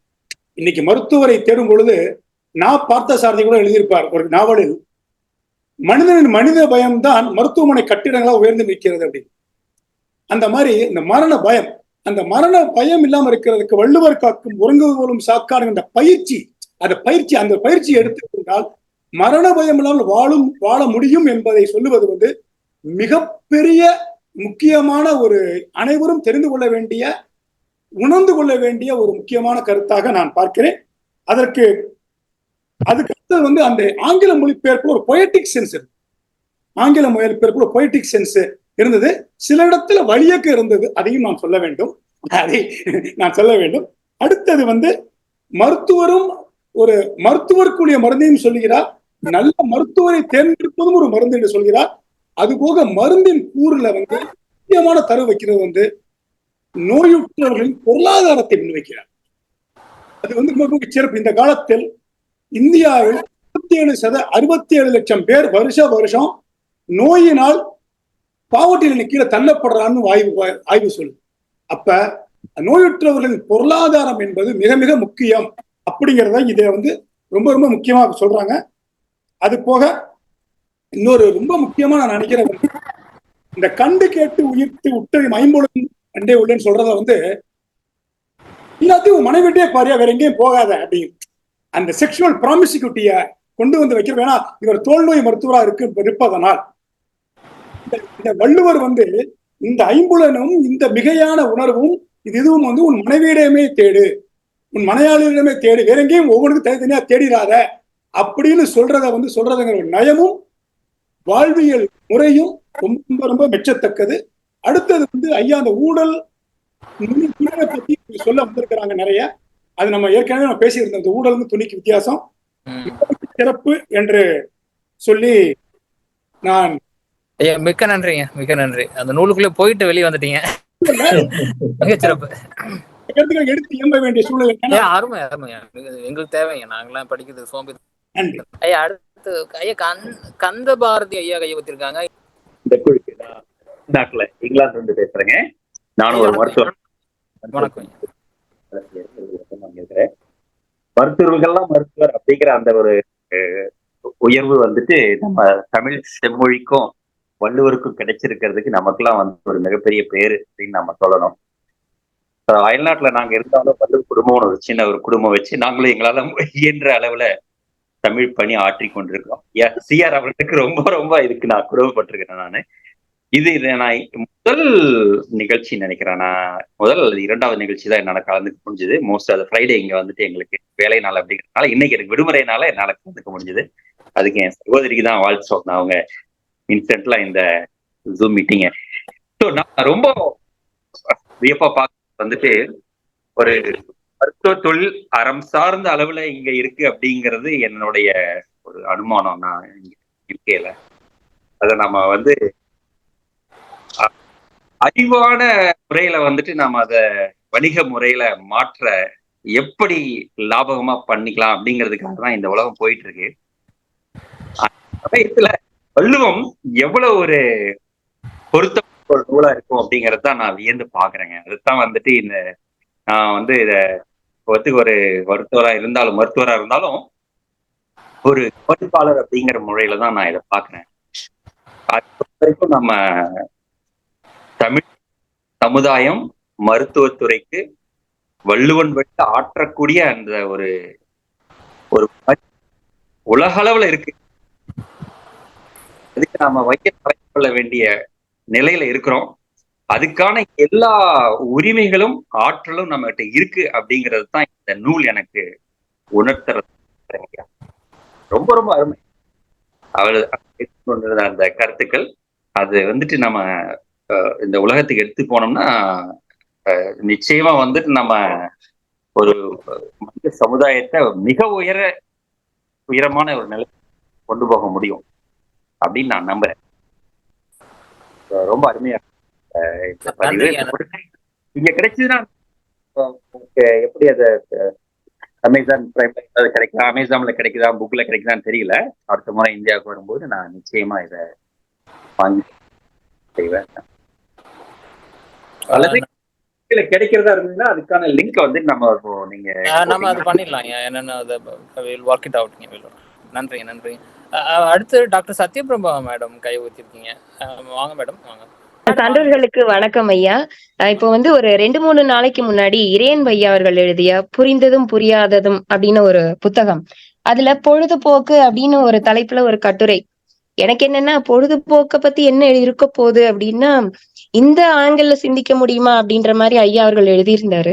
இப்ப நம்ம நூலாசிரியர் அவர்கள் கூறினபடி அந்த பொழுதுபோக்கே மிகப்பெரிய பயனுள்ளதா மாறி நம்மளுடைய நயவுரையாளர் கதிரவன் ஐயா வந்து சொன்னாங்க, திருவள்ளுவரையும் திருக்குறளையும் மிக பிரம்மாண்டமாக அந்த விஸ்வரூபம் எடுத்ததை பார்க்க முடிஞ்சது அப்படின்னு. அப்ப ஒரு பயனுள்ள பொழுதுபோக்கு இந்த சமுதாயத்திற்கு எவ்வளவு பெரிய ஒரு பயனை கொடுத்திருக்கு அப்படிங்கிறது எனக்கு மிகப்பெரிய மகிழ்ச்சியா இருந்தது. நூலாசிரியர் ஐயா அவர்களுக்கும் கதிரவன் ஐயா அவர்களுக்கும் எனது நன்றிகள். கதிரவன் ஐயாவுடைய கட்டுரைகளுக்கு நான் மிகப்பெரிய ஃபேன். தினமணியில கட்டுரைகள் வந்தா மறக்காம வாசிச்சிருவேன். அதே மாதிரி எனக்கு இன்னொரு மகிழ்ச்சி இன்னைக்கு என்ன அப்படின்னா, இந்த பேஷண்ட் அப்படின்ற வார்த்தைக்கு சரியான தமிழ் வார்த்தை என்னவா இருக்கும்? நோயாளின்னு சொல்றதுக்கு எனக்கு விருப்பம் இல்லை. அப்ப அந்த நோயர் அப்படின்ற வார்த்தை வந்து ரொம்ப புதிதா இருந்தது. ஒரு நல்ல வார்த்தை கிடைச்சது இன்னைக்கு ரொம்ப மகிழ்ச்சியா இருந்ததுங்கய்யா. எனக்கும் அது தோணுச்சு மேடம். ஐயா ராமநாதன் ஐயா வாங்க. வணக்கம். நூலை பத்தி ரொம்ப விரிவா நண்பர் திருப்பதி அவங்க வந்து பேசிட்டாங்க. அதனால நான் அந்த நூலுடைய தலைப்புல உள்ள ஒரு நயத்தை பத்தி சொல்லலாம் அப்படின்னு ஒரு ஆசை. டாக்டர் வள்ளுவர் அப்படின்னு சொல்லும் போது இங்க வள்ளுவத்தை மருத்துவர்கள் எல்லாருமே ரொம்ப சிறப்பா பேசுறதுனால வள்ளுவர் ஒருவேளை மருத்துவரா இருந்திருப்பாரோ அப்படிங்கறதுதான் நமக்கு ஒரு ஐயப்பாடா இருக்கிற மாதிரி. மருத்துவர் திருப்பதியா இருக்கட்டும், கார்த்தியா இருக்கட்டும், ரமேஷா இருக்கட்டும், செல்வரங்கனா இருக்கட்டும், கோபாலா இருக்கட்டும், கலைக்கோவன் ஐயாவா இருக்கட்டும், சுதா சேசனா இருக்கட்டும், ராமகிருஷ்ண ஈஸ்வரனாக இருக்கட்டும், மருத்துவர்கள் எல்லோருமே தமிழிலும் வள்ளுவத்திலும் மிகவும் தோய்ந்து இருப்பதனால் டாக்டர் வள்ளுவர் என்பது மிக பொருத்தமான ஒரு தலைப்பாகவே எனக்கு தெரிகிறது. எனக்கு ஒரே ஒரு கேள்விதான் ஐயாட்ட. மருத்துவர் முருகசுந்தரம் அவங்க வந்து பேராசிரியர் முத்து வீரப்பன் வாசுப மாணிக்கனாருடைய மாணாக்கர். பேராசிரியர் முத்து வீரப்பன் அவங்களுடைய மாப்பிள்ளை. அதனால அவங்க வீட்டுல திருமணம் பண்ணதுக்கு அப்புறம் தமிழ்ல ஆர்வம் வந்து இதுல இறங்கினாங்களா இல்ல முன்னமே இருந்ததா அப்படின்னு எனக்கு ஒரு பர்சனலான ஒரு கேள்வி. இன்னொன்னு, அவங்களுடைய எழுத்து ரொம்ப சிறப்பா இருக்குன்னு எல்லாரும் சொன்னீங்க. இது வந்து அச்சில மட்டும் இல்ல, கையெழுத்து பிரதியை பார்த்திருந்தாலும் அப்படித்தான் சொல்வீர்கள். மருத்துவர் முருகசுந்தரமுடைய கையெழுத்து முத்தாக மிக அழகாக இருக்கும். பிரிஸ்கிரிப்ஷனை நான் அவங்க பேஷண்டா ஃபேமிலியில போய் பார்த்திருக்கேன். முத்தான ஒரு கையெழுத்துக்கு சொந்தக்காரர் நம்ம முருகு என்றால் அழகு என்று சொல்வார்கள், சுந்தரம் என்றாலும் அழகு. முருகு சுந்தரம்ங்கிறதுனால அழகுக்கு அழகு சேர்க்கக்கூடிய பேர் அவருக்கு இருக்கு. அதனால மிகச்சிறந்த பொருத்தங்கள் இருக்கு. முத்துவீரப்பன் ஐயா உடைய மாப்பிள்ளை இவர் வாசுப மாணிக்கனாருடைய மாணாக்கர் பேராசிரியர் முத்துவீரப்பன். அதனால தமிழ் ஆர்வம் எப்பொழுது வந்தது? ஒருவேளை அந்த வீட்டில் பெண் எடுத்ததற்கு பின் வந்ததா அப்படின்னு இந்த மிக திறமை வாய்ந்த அனைத்து ஆளுமைகளையும் நேர்ல பாக்குறதுக்கே ரொம்ப பெருமையா இருக்கு.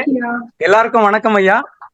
இந்த நம்ம வள்ளுவர் குரல் குடும்பத்து எல்லாருக்கும் வணக்கத்தையும் நன்றியும் தெரிவிச்சுக்கிறேன். நான் இந்த முழு நிகழ்ச்சியை முழுமையா பார்க்கல, மன்னிக்கணும். தென்காசி திருவள்ளுவர் கழகத்துல போயிட்டு சிறப்பு சேர்த்து நம்ம திருவள்ளுவர் கழகத்தை திருவள்ளுவர் எழுதிய அனைத்து குறளத்தையும் இன்னைக்கு உலகத்து எல்லாத்தையும் பரப்புரை ஆக்கிக்கிட்டு இருக்கிற நமது வள்ளுவர் குறள் குடும்பத்தாருக்கு அனைவருக்கும் நன்றிகள், பாராட்டுகள் ஐயா.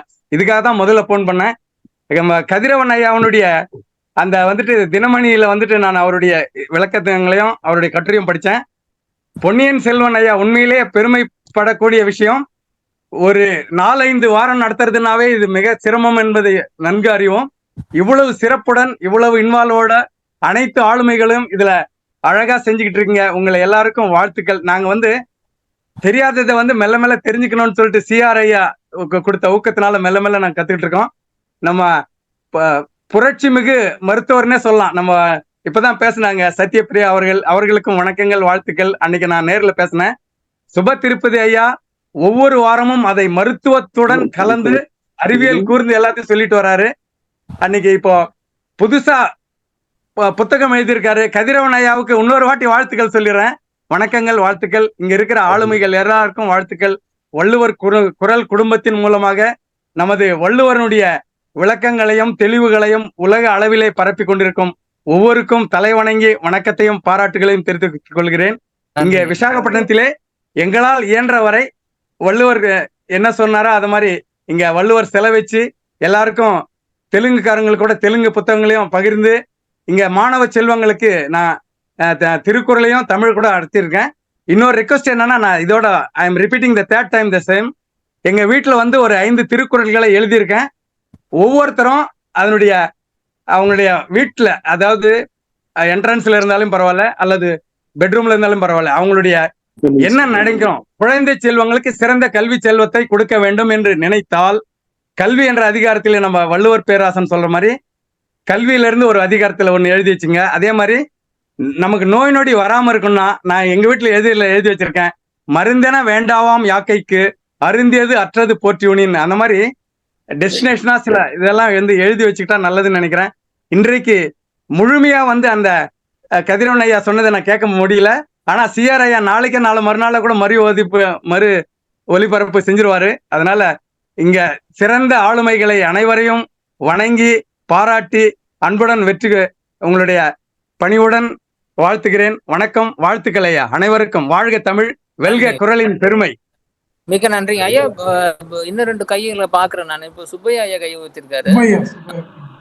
சுப்பையா ஐயா பேசுங்க. ஸ்டாலின் மன்னிக்கணும், நான் ஐயா சுப்பையா பேசுங்க. ஐயா முருகசுந்தரத்துக்கு என்னுடைய வாழ்த்துக்கள். நான் டாக்டர் அப்பா முருகசுந்தரா. எல்லாரும் டாக்டர் வாசுவா, டாக்டர் மூவா, டாக்டர் மாவா, மா ராசமன். இவர் தான் என்ன டாக்டர் வள்ளுவர்னு ஒரு ஹானரரி பட்டத்தை முருகசுந்தரம் கொடுத்துட்டாருன்னு நினைக்கிறேன். டாக்டர் வள்ளுவர், டாக்டர் எழுதினது முருகசுந்தரம். இந்த பதிப்பு முறை நல்லா இருந்துச்சு. அவருடைய ஒரு குறளுக்கு ஒரு பக்கத்துக்கு ஒதுக்கிக்கிட்டாரு இடப்பக்கத்தை. அதை பக்கத்தை அடைக்காம வலது பக்கம் அவருடைய கருத்தை தெரிவிச்சுட்டாரு. அதனால இந்த பதிப்பு முறை நல்லா இருக்கு. அவருக்கு என்னுடைய பாராட்டுகள். அவர் என்னுடைய உறவினர் கூட முருகசுந்தரம். அதனால டாக்டர் வள்ளுவர்னு வள்ளுவருக்கு ஒரு டாக்டர் ஆனரரி பட்டம் கொடுத்த முருகசுந்தரத்துக்கு என்னுடைய வாழ்த்துக்கள்னு தெரிவிக்கிறேன். வேற ஒன்றும். நன்றி. ஸ்டாலின் வாங்க வாங்க. கதிரவன் ஐயாவுக்கு ஒரே ஒரு வார்த்தை சொல்லணும்னு நினைச்சேன். நாம் எல்லாமே படிச்சு முடிச்சுட்டேன். ஒரு கட்டுரையை பூரா எல்லாமே ரொம்ப சுருக்கமா, அதாவது இதுக்கு மேல 3 பக்கத்துக்கு ஒரு கருத்தையும் தெரிவிக்கிறதுக்கு யாராலையும் முடியாது. இனிமே ஒரு 100 புத்தகம் வாங்கி இனிமே கல்யாணங்களுக்கு பரிசு கொடுக்கலாம்னு வச்சிருக்கேன் அந்த புத்தகத்தை. ஆமாங்க, நல்ல நல்ல செய்திங்க. நல்ல செய்தி. பரிசு கொடுக்கணும்னா இந்த உலகியலை பத்தி சுருக்கமா 3 பக்கத்துல தன்னுடைய கருத்தை பூரா தெரிவிச்சுட்டாரு. துஞ்சலமே யாம் துஞ்சலமேங்கிற நூலை படிச்சுட்டேன் பூரா. எனக்கு கொஞ்சம் நேரம் இல்லாதனால எழுதல. திருப்பி படிச்சு பார்த்தேன். இது தினமணியில ரொம்ப ஆண்டு கழிச்சு பதிப்பிச்சிருக்கீங்க நீங்க, 6-7 வருஷம் கழிச்சு. இது போடலாம். எல்லாருக்கும் ஒரு வேண்டுகோள், இத உலகியலுக்கு இந்த நாட்கை நடைமுறைக்கு வேண்டிய ஒரு நல்ல நூல். ஒவ்வொருத்தரும் 100 புத்தகம் வாங்கி எல்லாருக்கும் பரிசளிங்க இனிமே அந்த கதிரவனுடைய புத்தகம். நன்றி, மிக்க நன்றி, மிக்க நன்றி. ஸ்டாலின் வாங்க வாங்க. ஸ்டாலின் வாங்க. அதுக்கு பிறகு நன்றி. வணக்கம் ஐயா, அனைவருக்கும் வணக்கம். வணக்கம். கதிரவனுடைய ஐயா அந்த ஒரு பேச்சு எப்படின்னா ஒரு அருவி மாதிரி கொட்டியது. தெளிந்த அறிவின்னு சொல்லுவோம் இல்லைங்களா, அதற்கு வந்து ஒரு சரியான உதாரணம் வந்து இன்னைக்கு வந்து அவர் ஆற்றிய ஆகச்சிறந்த ஒரு உரைன்னு சொல்லலாம். இந்த நூலை குறித்து வந்து எல்லாருமே வந்து பேசியிருக்காங்க. அதனால வந்து அதில் உள்ள குரட்பாக்களுக்கு வந்து நான் வந்து போல அந்த ஒரு 2-3 செய்திகளை மட்டும் நான் வந்து சொல்லிக்க விரும்புறேன். மிக அருமையான ஒரு நூலை மருத்துவர் முருகசுந்தரம் வந்து மிக அருமையான ஒரு நூலை வந்து எழுதியிருக்காரு. டாக்டர் வள்ளுவர். இவர் சில பேர் வந்து சொல்லியிருந்தாங்க, அவர் வந்து எந்த வகையில வந்து வள்ளுவர் வந்து டாக்டரா இருக்கக்கூடும் அப்படின்னு சொல்லிட்டு கூட வந்து ஒரு விவாதம் வந்து எழுந்தது. அவர் இயற்கையாவே வந்து ஒரு மருத்துவரா இருந்திருப்பாரா அப்படின்ற மாதிரி கூட வந்து ஒரு விவாதம் வந்து இங்க எழுப்பப்பட்டது. என்னை பொறுத்த வரைக்கும் வந்து அவர் வந்து டாக்டர் வள்ளுவர். எப்படின்னா வந்து அவர் வந்து சமூகத்துல வந்து ஒரு புரட்சியை ஏற்படுத்தக்கூடிய டாக்டர். அது வந்து உடல் ரீதியாகவும் இருக்கலாம், மன ரீதியாகவும் இருக்கலாம், மேலாண்மை குறித்து இருக்கலாம். எல்லா விதமான தளங்களையும் வந்து அவர் வந்து தொட்டு இருக்கிறாரு. அந்த வகையில வந்து அவரவருடைய பார்வையில நம்ம வந்து இதை எடுத்திருக்கிறோம். இதுல வந்து மருத்துவர் முருகசுந்தரம் வந்து அந்த இதை வந்து அவர் நூலை எழுதியிருக்கிறது வந்து மிக சிறப்புக்குரியது. இது ஏற்கனவே வந்து முதல் மொழியிலேயே வந்து இதை பத்தி ஒரு செய்தி வந்து வந்திருக்கு. இவர் வந்து கடந்த ஆண்டு இந்த நூலை வெளியிட்ட போது டிஸ்கவரி புக் பப்ளிஷரால தான் வந்து இது வெளியிடப்பட்டது. அப்போ வந்து அதை குறித்து வந்து அந்த தகவல் வந்து வந்தது. அப்பவே வந்து அதற்கான சிறப்பான ஒரு விமர்சனமும் இருந்தது. இந்த மாதிரி நூல்கள் வந்து நிறைய வர வேண்டும். ஏன்னா குறள்ன்றது வந்து ஏதோ ஒரு அணுக முடியாத ஒரு இலக்கியம் அப்படின்ற ஒரு பார்வை வந்து இருக்கு. அந்த பார்வை வந்து இப்ப வந்து மாற ஆரம்பிச்சிருக்கு. எல்லா வகையான கருத்துக்களும் எல்லாருமே என்ன பண்றாங்க அப்படின்னா, நான் இங்க வந்து மதம் சார்ந்த கருத்தை பேசுறேன்னு வந்து நினைச்சுக்க கூடாது. இன்னைக்கு மேனேஜ்மெண்ட் எடுத்துக்கிட்டோம்னா வந்து பகவத்கீதையை வந்து எடுத்து அதை வந்து ஒப்புமைப்படுத்தி தான் வந்து எல்லா கருத்துக்களையுமே வந்து பேசுறாங்க. அதே மாதிரி வந்து மகாபாரதத்தை எடுத்துதான் அதை வச்சு ஒப்புமைப்படுத்தி எல்லா கருத்துக்களையும் வந்து பேசுறாங்க. ஆனா ஆகச்சிறந்த உலக பொதுமுறை திருக்குறள்ல வந்து இது சார்ந்த கருத்துக்கள், அதை விட மிக உயர்ந்த கருத்துக்கள் இருக்கிறது. அதை வந்து யாருமே வந்து பெரும்பாலும் வந்து உணர ஆரம்பிக்கல, தற்போது உணர ஆரம்பிச்சிருக்கிறாங்க. அதற்கான வழிகோல் தான் வந்து இத்தகைய நூல்கள். என்ன மாதிரி அதாவது சிறுவனுக்குன்னு கூட சொல்லலாம். அதை வந்து ஐயா கதிரவன் வந்து மிக சிறப்பா வந்து அவர் வந்து அடிப்படையில வந்து அவருக்கு புகழ்ச்சி பிடிக்காது. ஏன்னா அவரோட நெருங்கி பழகுறதுனால எனக்கு தெரியும். ஆனாலும் வந்து நான் வந்து அதை சொல்லிதான் ஆகணும். இந்த மாதிரி ஒரு நூலை வந்து எடுத்து அதில் உள்ள எல்லா கருத்துக்களையும் வந்து பகுத்து வகுத்து அனைவருக்கும் வந்து புரிய மன்னம் சொல்லுவதுன்றது வந்து ஒரு கலை. அதுல வந்து அவர் வந்து ஒரு சிறந்த விற்பனர் அப்படின்றத வந்து செய்து காட்டியிருக்கிறாரு. இந்த அருமையான நூலை எழுதிய மருத்துவர் முருகசுந்தரம் அவர்களுக்கு இந்த நேரத்தில் வந்து என்னுடைய நன்றிகளை தெரிவித்துக் கொள்கின்றேன். அதே போல இந்த நூலை குறித்து சிறப்பாக நயவுரையாற்றிய கதிரவன் ஐயா அவர்களுக்கும், இந்த நிகழ்ச்சியை சிறப்பாக ஏற்பாடு செய்து கொண்டிருக்கும் பொன்னிவளவன் உட்பட ஐயா சிஆர் உட்பட அனைத்து பொறுப்பாளர்களுக்கும் நன்றியை தெரிவித்துக் கொள்கின்றேன். நன்றி, வணக்கம். நன்றி ஸ்டாலின். சாரி லேட் ஆயிடுச்சு. மீனாட்சி வாங்க பேசலாமா? வணக்கம் ஐயா. ஐயா வணக்கம் ஐயா. நான் தென்காசி திருவள்ளுவர் கழகத்தை சேர்ந்தவள்.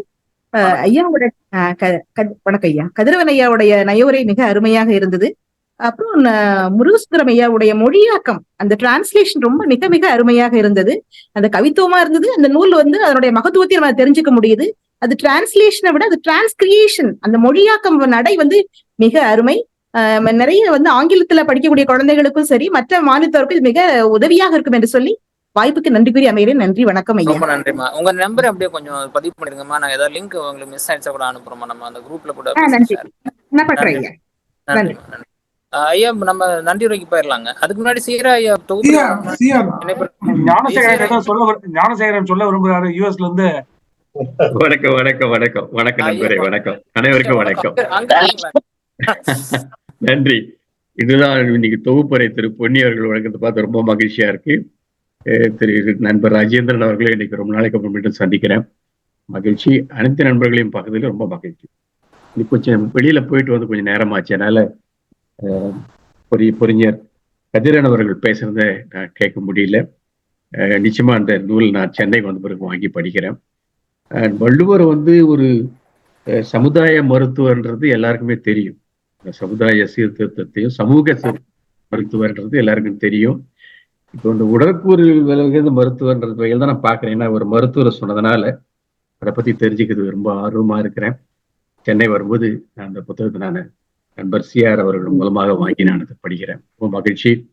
மருத்துவர் திரு முருகசுந்தரத்துக்கும் திரு கதிரவன் அவர்களுக்கும் இந்த நிகழ்ச்சியை கொண்டு சென்றதுக்கு ரொம்ப ரொம்ப மனமார்ந்த நன்றி, வாழ்த்துக்கள். நன்றி, வணக்கம். நன்றி, வணக்கம். ஐயா சீரா ஐயா. நன்றிங்க. எல்லோருடைய கருத்துரையும் கேட்டேன். கதிரவனை போவதற்கு வார்த்தைகள் இல்லை. எல்லாரும் அவரை பத்தி சொல்லிட்டாங்க. ரொம்ப சிறப்பான ஒரு உரையை ஆற்றினாரு. ஒரு நெருக்கடி சூழ்நிலையில நீங்க இதை பண்ணிடுங்க அப்படின்னா பல தனிப்பட்ட முறையில பல வேலைகள் இருந்தாலும் இதை ரொம்ப செம்மையா செஞ்சுட்டாரு. அவருடைய தினமணி கட்டுரை பத்தி அவரு திருப்பதியோடைய அப்பா சொல்லிட்டாரு. அவரு ஐயா வந்து சொல்லி இந்த நூல் எப்படி எவ்வளவு யாம் துஞ்சலமே அந்த நூலை பத்தி ரொம்ப அந்த நூல் கூட நம்ம வந்து இதுக்கு எடுத்துக்கலாம் நவல்தொரு நூல் நயம்ல. ஏன்னா ஒவ்வொரு கட்டுரையுமே ஒரு குரட்பா வந்து பொருத்தலாம்னு சொல்லி நான் அவர்கிட்ட கதிரவன்ட்ட சொன்னேன். படிக்கும்போது இந்த இந்த குரட்பாடு வந்து முன்னால் நிற்காது. அந்த மாதிரி ஒரு நூல் அது.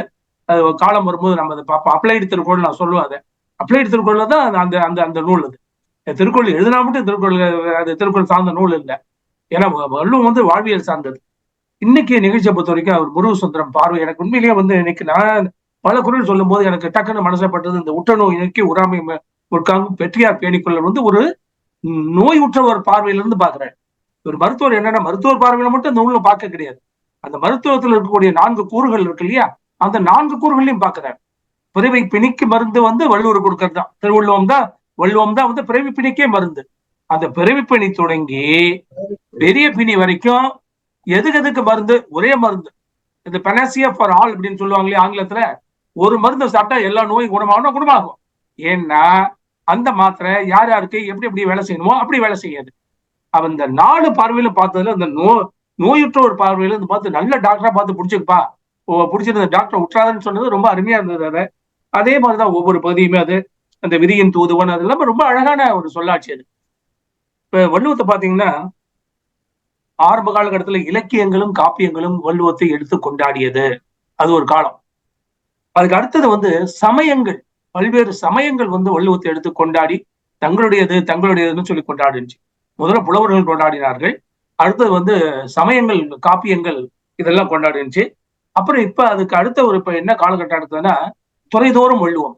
சோசியாலஜியா, சைக்காலஜியா, மெடிசினா, சட்டமா. நம்ம முத்துவேல் ஐயா இருந்தாங்க, பேராசிரியர் முத்துவேல் ஐயா இருந்தாங்க.